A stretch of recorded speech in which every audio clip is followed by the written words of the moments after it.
Hello! House of Witchcraft, Taren S. This is Dana. Hello. We were sitting here chatting about the next video. What do we talk about?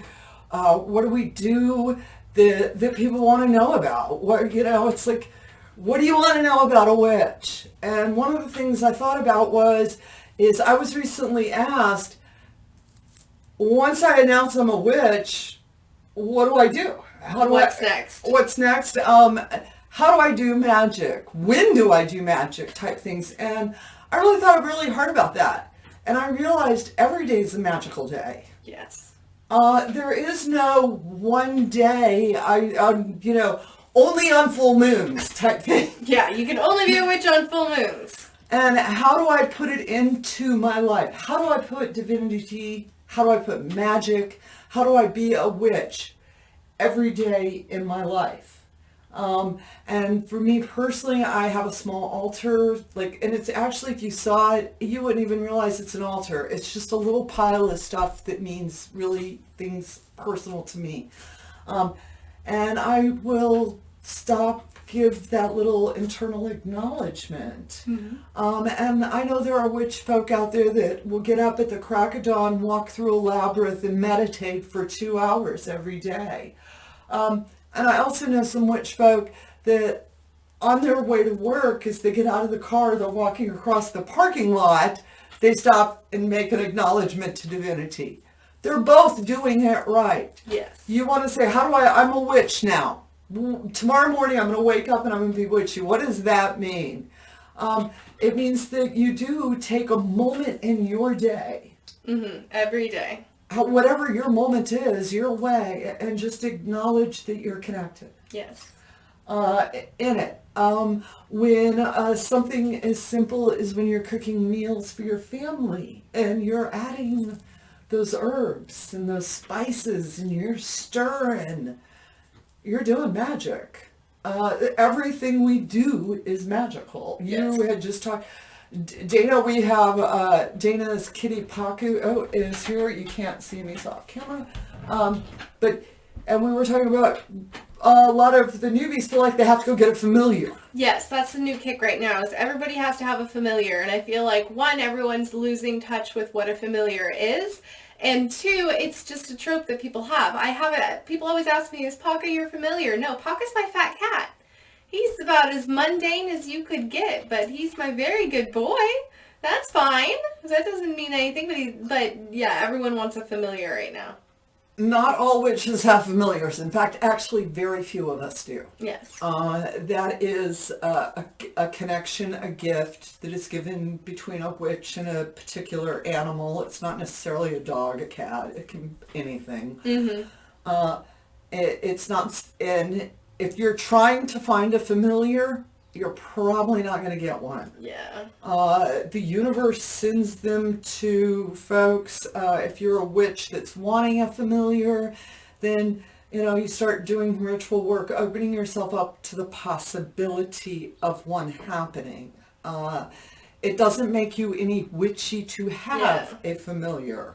And as far as what is a familiar? People, what is this? It's like you said, every cat is not a familiar. Yeah. I have a cat, my cat Chester. I wouldn't want him to be my familiar. He's not the brightest cat in the world. Bless his heart. He's my cat. I was very blessed to have a dog in my life for 14 years. That I would not say he was my familiar, but I will say I had a very different connection with that animal than I've had with others as well. Mm-hmm. And when he crossed over, I really felt the connection. When it shifted, I felt that. Yeah. I really felt that.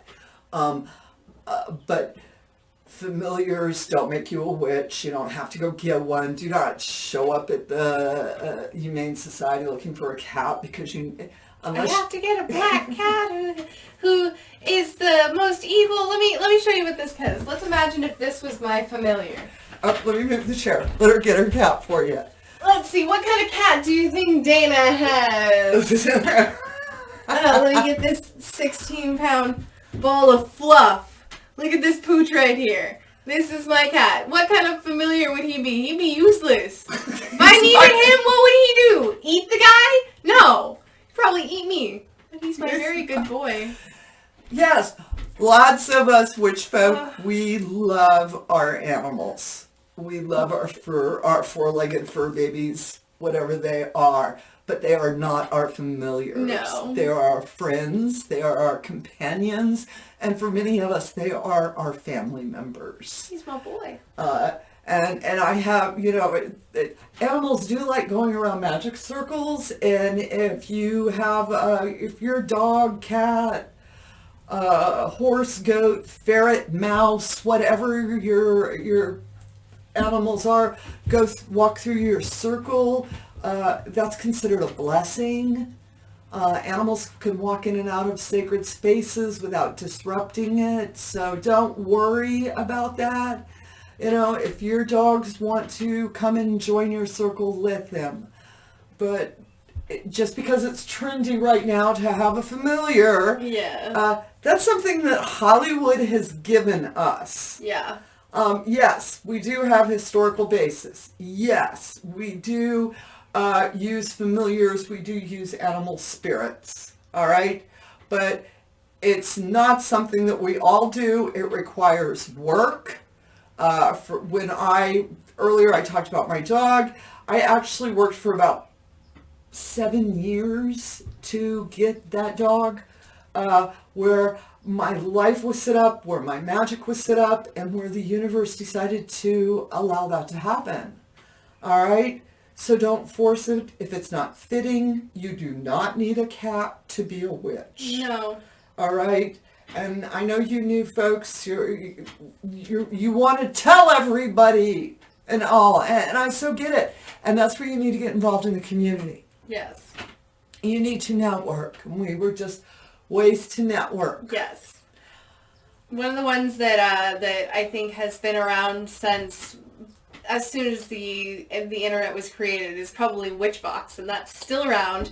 If you look at the website itself, it looks like it hasn't been updated since probably the 80s.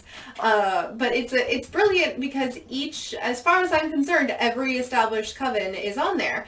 And that's a great tool that people don't really know, but that's where you could really find a lot of the close people next to you. I gave a shout out to Witchbox in one of my previous videos on networking, and again, I will make sure that it comes across here right underneath me. That is Witchbox. It is Ren and Fritz are the people, a wonderful couple out of Clearwater, Florida, that started this site.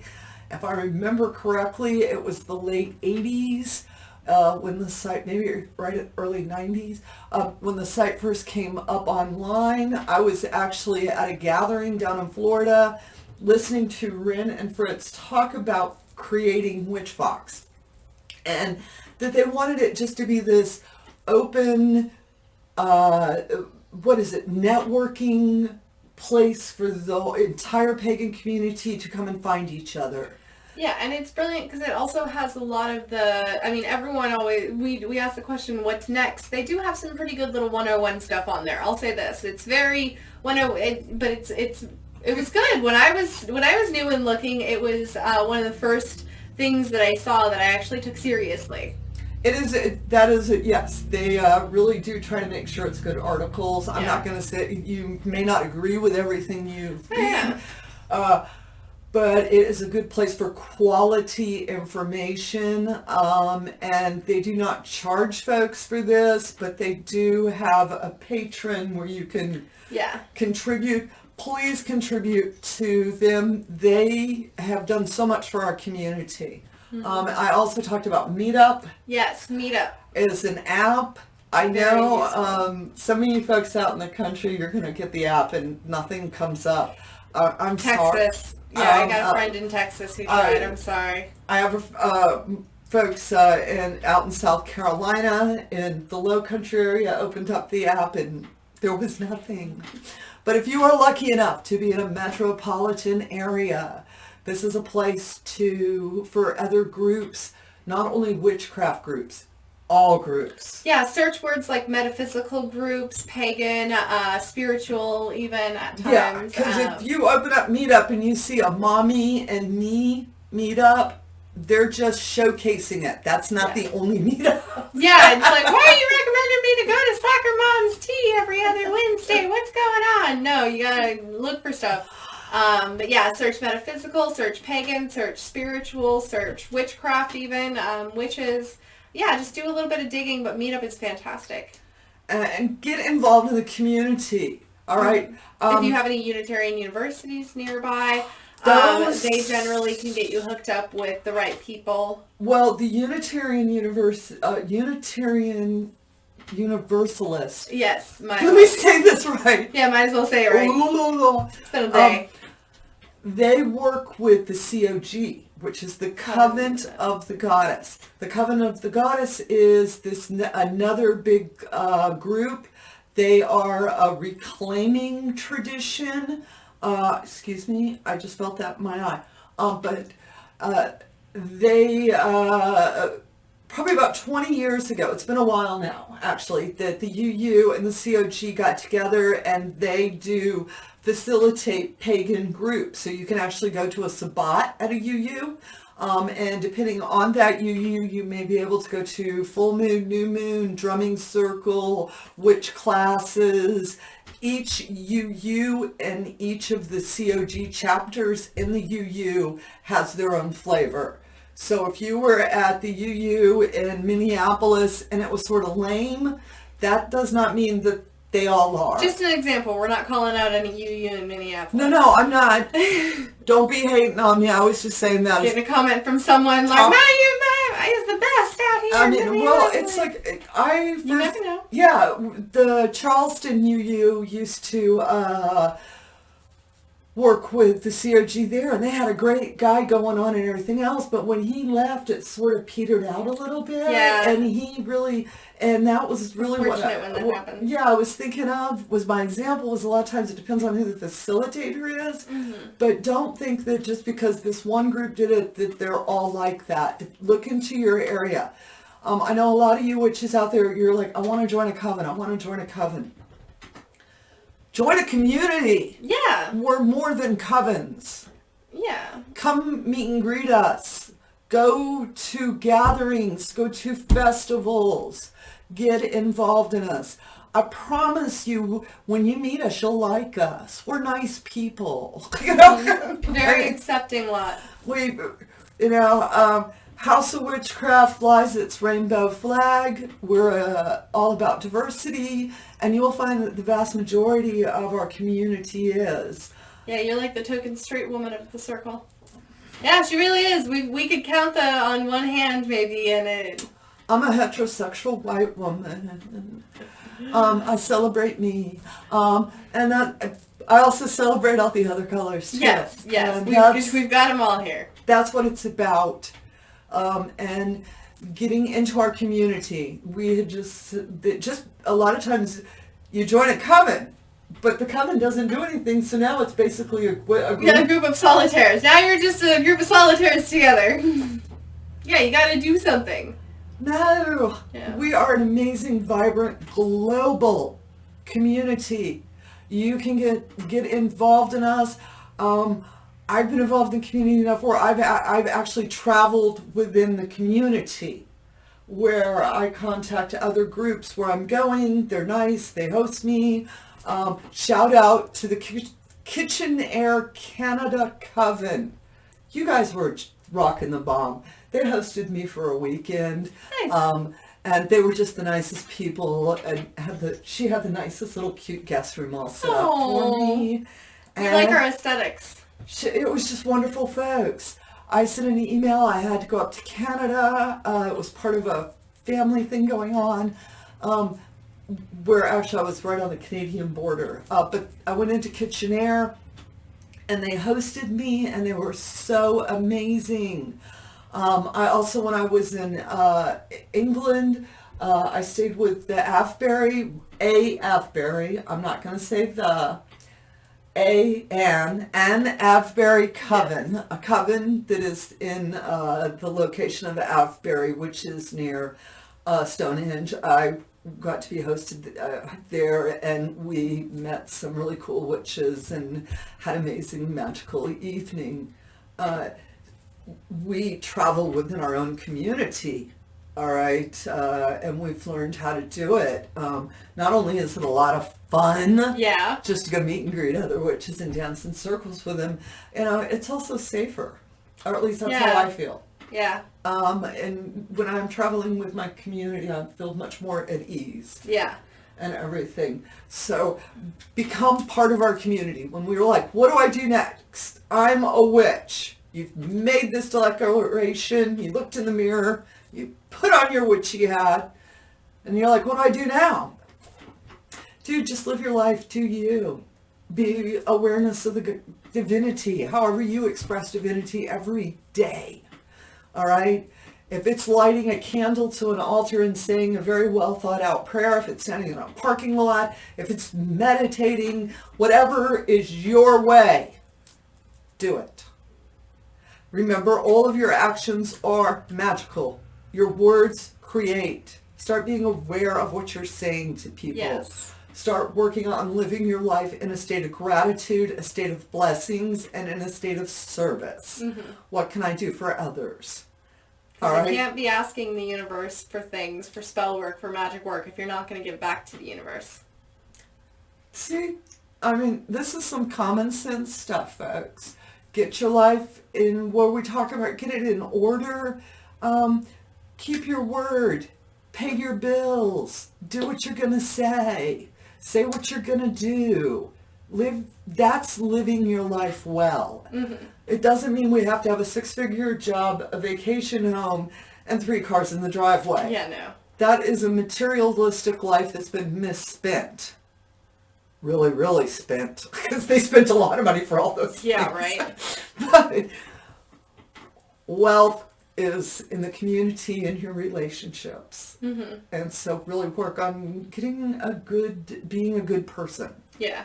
All right. And magic will naturally surround you. And I forgot. I had another thought, and then I thought it. And now I lost it. Okay. That happens. I know. I was getting ready. I was like, and the next thing what was it? We're talking about, I'm a witch. I've just said that. What do I do now? Go into the community and stand under the full moon for a year and a day. Definitely make a commitment to yourself. If you do this as a solitaire or if you do this within a group structure, make a commitment that for the next year and a day, you're going to go outside. You're going to stand by your windowsill, stand in the closet of your bedroom, wherever your space is. But for every full moon, you're going to do some sort of ritual. Again, it does this whether it's elaborate and big or whether it's the small put together in the moment. But every full moon, you create your sacred space, connect to those energies. And at the end of that year and a day, you're going to be a different person. Yes. All right. I don't know what to... you're going to be a good different person. Yeah. I'm like, what...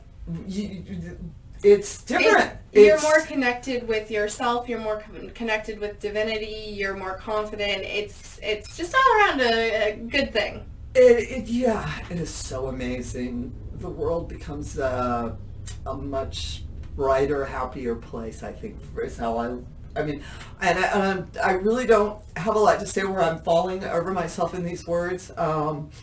I've been standing under full moons for almost 40 years now. Mm-hmm. So if asking me to recall my first year and a day of standing under full moons, I sort of somewhat remember, but not really, to be honest. Yeah. And I know for some of you younger folk, you have more of a closer memory to it. And how really that transformational moment where all of a sudden you're like, dude, I can feel it. Mm-hmm. I see probably about, 3-4 months into doing it, you'll start really feeling You it. start connecting more, yeah. Am I about Well, right? because the first couple months, everyone has, especially in the beginning.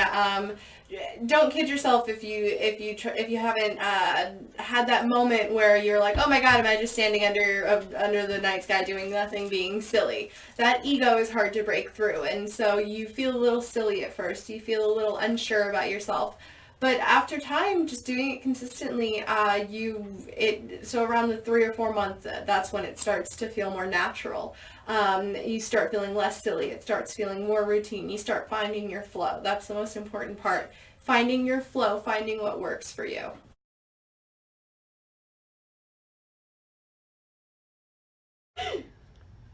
Hello! I think you just noticed that we suffered from some technical difficulties. Oops! So we had to go back, and we're going to, again, try to end this video for you. We were in a really great discussion about the ego. Yes. And understanding that when you're first starting out, you have to get past the ego. Yes. You really have to get out of your own headspace. And I want to flip this over to Dana because I've heard her say this a lot, and she says really, really good words about explaining our egos to us. And don't forget up there. Yeah. So one of the things that I love to try and help people out with the most is escaping ego in the beginning and how to break through of it, because that's one of the hardest things. In the beginning, everyone, at one point, we've all been there where you're standing under the full moon about to do this beautiful circle, and all of a sudden you break magical space because you're like, oh my God, am I just standing out here, in the middle of the nothing, chanting weird words for no reason. Everyone has that fear of, am I being silly? Am I doing something wrong? So one of the things that we use to break through that is we use alcohol, or we use like ingesting tobacco, or if it's legal in your state, ingesting other things as well too, to help kind of break through from that. Yes, we smoke weed. Yeah. But and also to harken back a little bit on the tobacco, what I also reference is whenever we tend to do circle, because of we have people in our circle who have Native American roots, and then we have Miss Taren here who has the hoodoo roots. We like to ingest tobacco before ritual, one, again, to help break through that ego, but also to honor the ancestors and smoke for those who are not here and things like that. So that's where we'll bring in using ritualistic tobacco.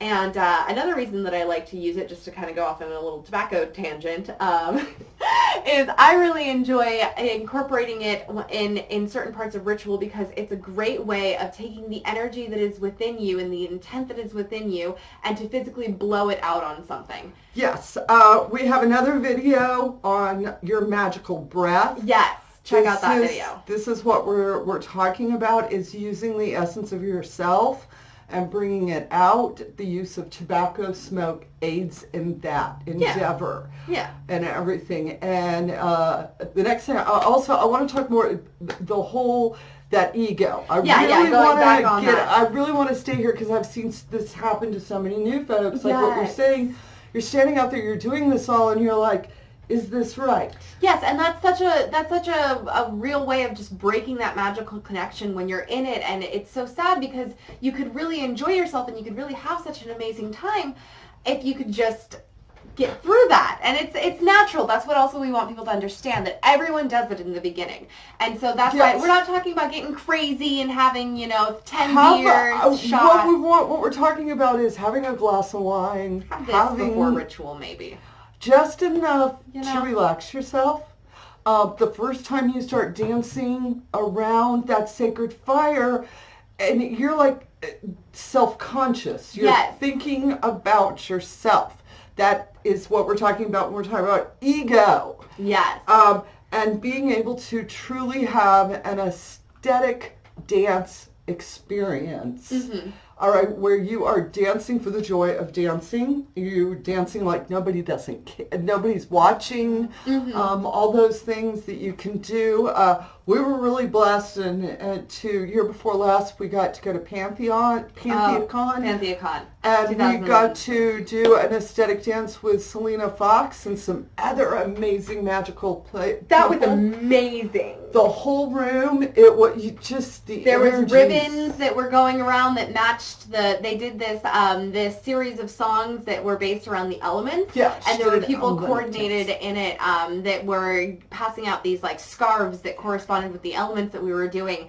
And I really got into it. I danced myself sick the second night completely because it was just so amazing. We were out of our headspace. Nobody was looking at anybody. This is just the joy of the dance. We were so blessed with a facilitator who was able to had really worked hard on this and had moved us through these series of musical compositions that really did bring that different elemental aspects to it. Yes. The fire music was fiery. The water music was watery. But that is the space that we're talking about trying to get to when you're in circle. Just that whole connected joy. You're not thinking anything. You're just doing it. Mm-hmm. All right? And when you dance around a bonfire with a group full of witches doing this aesthetic dance, the energy that you raise, I'm talking for real, goosebumpy, you feel it, all right? I just can't, I don't know how the right words, I guess, to put one of the first rituals, into words. One of the first rituals that I got to take part in with a group was an Ostara ritual, and it was facilitated by a lovely woman in Circle who's a part of an ecstatic dance church and group. And so it was, because again, the facilitator is so important with that as well, too, to create and have this safe space where you can break through that ego, where you do feel safe enough to. And that's what experienced with us. The facilitator was amazing. She's a wonderful woman from Circle who's very involved in the dance community. And she really helped. It was my first time ever in magical space. It was my first time ever in Circle. Oh, what a great experience. Yeah, it was wonderful. We did a static dance and she had the perfect playlist, and it was, the thing she just kept telling us is pretend nobody's watching you. And that was so important. This was an open event. Yes, all strangers. Nobody. You don't have to be anybody, know something, nothing. All right? When we were talking about coming and being part of our community. Yeah. These are the stories in our community. You show up and you have this amazing experience. Yes. All right? So, and I know it's really, it's scary, and fear-based things and all, come from a place of curiosity, come from a place of just, blessings. Yeah.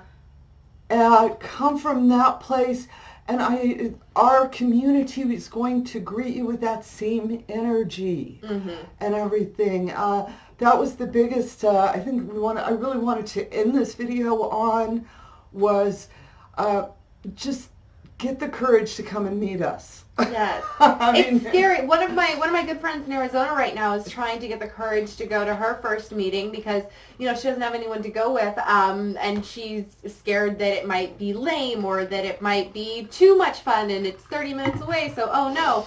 But you know what? In the pagan community, if something's 30 minutes away, that might be the best thing that you're going to get. There's not many things. So make the effort, go the distance, go try it. And I really hope she goes because I think it'll be amazing. Absolutely. That first step, I really hope she takes it. Take it, do it. Even if it's lame, it's lame. It'll be a story you could tell to another group you find later on. You just don't know. Your new best friend may be there. Yeah. Just as lonely, just as confused as you are. All right? But take the chance. Show up. You have a really darn good chance of meeting some really nice people. Yes. We have talked about occasionally, this is lame, that's lame. I'm going to tell you, 95% super cool. Yes. Occasionally, we're just like everybody else. Shit happens. Things fall through the cracks. Things aren't as organized as what they thought we were going to be. We are people. Yes, we're human. So, please, be kind. If the organizer isn't quite organized, maybe help them organize. Their intent was good. Yes, they got us all this far. So But odds are, good chance you're going to meet really good people. And if you want to get involved in the community, it gives you the opportunity to learn more about other folks, all the different types of magical folks we have. I'm 40 years in our community, and I still meet new and interesting people, you know. So I think that's it for this video. Sorry for the technical problems. Oops. Oh, and today is Wear Your Tiara Day. We decided to be pretty and to inspire all you witches out there. Dress up for yourself. Yes. Dress up for the goddess Yes. that's within you. Yes. All right? And if you want to wear a tiara and you feel like being pretty that day, Do it. put on that tiara and be pretty for the day. All right? You do you, boo. Absolutely. Thank you so much for joining us. I'm Taren S. Dana here. Here at the House of Witchcraft. And as always, amen, ashe, blessed be, and a bobo.